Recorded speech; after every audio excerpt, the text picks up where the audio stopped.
ঘূর্ণিঝড় রিমালের প্রভাবে বাগেরহাটের জনজীবন যতটা ক্ষতিগ্রস্ত হয়েছে, সুন্দরবনের ক্ষতি তার থেকে কোনো অংশে কম নয়। বিস্তারিত জানাতে সুন্দরবন পূর্ব বিভাগীয় কর্মকর্তার কার্যালয় থেকে সরাসরি যুক্ত হচ্ছেন সহকর্মী আমিরুল হক বাবু। বাবু, বাগেরহাটের ক্ষয়ক্ষতি সম্পর্কে জানবো, সেই সাথে সাথে সুন্দরবনের ভেতরে কমপক্ষে 25টি টহল ফাঁড়ি ক্ষতিগ্রস্ত হয়েছে এবং সেই সাথে সাথে লবণ পানি ঢুকে ৮০টির মতো মিষ্টি পানির পুকুর নষ্ট হয়েছে আমরা জেনেছি। বিস্তারিত আরো আপনার কাছ থেকে জানতে চাই।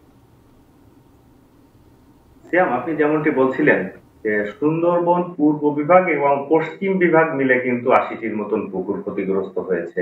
তবে আমি এখন যেখানে আছি সুন্দরবন পূর্ব বিভাগের অফিসে, সুন্দরবন পূর্ব বিভাগের আওতায় কিন্তু ৫০টি পুকুর প্লাবিত হয়েছে। এর মধ্যে কিছু পুকুর আছে যেটি পাড় ভেঙে সাগরের সঙ্গে মিলে গেছে।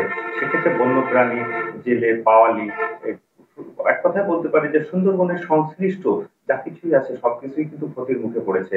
তো আমি এই মুহূর্তে এই সার্বিক পরিস্থিতি, সুন্দরবন এখন যে সার্বিক পরিস্থিতি আছে সেটি জানার জন্য আমি একটু কথা বলতে চাচ্ছি বাগেরহাট সুন্দরবন পূর্ব বিভাগের যিনি বন কর্মকর্তা রয়েছেন কাজী মোহাম্মদ নুরুল কবির। আমি একটু ওনার কাছে যেতে চাই।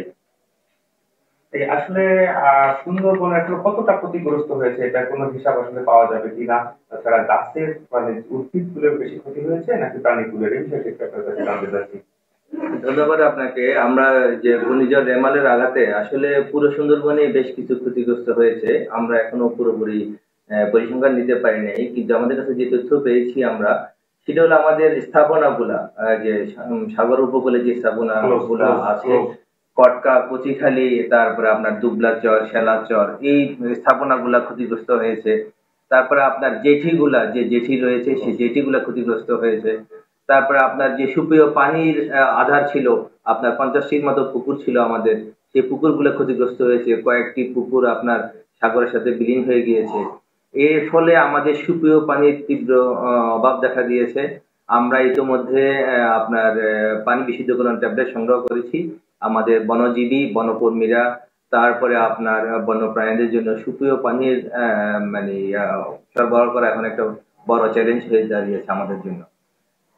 এছাড়া আমাদের বেশ কিছু গাছপালাও ক্ষতিগ্রস্ত হয়েছে। আমরা সরেজমিনে এখনো, যেহেতু সাগর এখনো উত্তাল, আমরা যেতে পারিনি। আমরা আগামীকাল থেকে আবার আমাদের সেটা সরেজমিনে পরিদর্শন করে কি পরিমাণ বন্যপ্রাণী ক্ষতিগ্রস্ত হয়েছে, তারপরে কি পরিমাণ গাছপালা ক্ষতিগ্রস্ত হয়েছে, সবগুলো ক্যাম্প আমরা আমরা সবাইকে নির্দেশনা দিয়েছি। তারা সবকিছু সরেজমিনে পরিদর্শন করে আমাদেরকে তথ্য দিতে। ধন্যবাদ মোহাম্মদ নুরুল কবির। আপনি যেমনটি শুনছিলেন যে সুন্দরবনের আসলে ক্ষতি নিরূপণ করবেন, কিন্তু ক্ষতি সুন্দরবনের যে আসলে কতটি ক্ষতি হয়েছে এটা কিন্তু আদৌ নিরূপণ করা সম্ভব নয়। উনি যেটা বলছিলেন, কারণ সুন্দরবনের যে ক্ষয়ক্ষতি এটা কিন্তু কারোর সামনে হয়নি, বা এটা আসলে জীব বৈচিত্র্য কতটা ক্ষতি হয়েছে সেটা আসলে নিরূপণ করা কিন্তু আদৌ সম্ভব নয়। যদি সময় সাপেক্ষে এগুলাকে ওনারা চেষ্টা করবেন যে যতটা সম্ভব ততটা ওনাদের যে ক্ষয়ক্ষতির পরিমাণ সেটা তুলে ধরার জন্য। তা সুন্দরবন আমাদের বাগেরহাট উপকূল অঞ্চল, বাগেরহাটের মানুষকে যতটা মায়ের কোলে করে রেখেছেন, সেই সুন্দরবনের দিকে তাকিয়ে আছে কিন্তু এখন সাধারণ মানুষ। তো এই ছিল।